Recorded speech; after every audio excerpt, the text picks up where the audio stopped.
नमस्कार दोस्तों, हम आज बात करने वाले पावर स्टार पवन सिंह और हिट मशीन खेसारी लाल यादव के बारे में। आप सबको बता दें कि खेसारी लाल यादव का फिल्म संघर्ष 2 और पवन सिंह का फिल्म हर हर गंगे दुर्गा पूजा के अवसर पर रिलीज होने वाला है।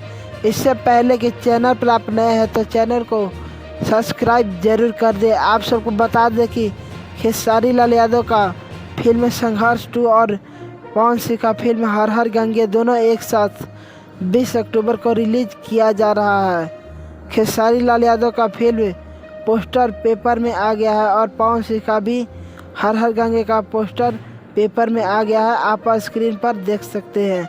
आप सबको बता दें कि खेसारी लाल यादव और पवन सिंह का फिल्म बहुत ही कमाल का ज़बरदस्त धमाल मचाने वाला फिल्म बहुत ही कम समय में ढेर सारी कलेक्शन करने वाली है। आप सबको बता दें कि 20 अक्टूबर से आप सब अपना सिनेमा घरों में नज़दीकी सिनेमा घरों में लगेगा। आप सब जाकर ज़रूर देखें। आप सब अपना कमेंट बॉक्स में ज़रूर बताएं। धन्यवाद।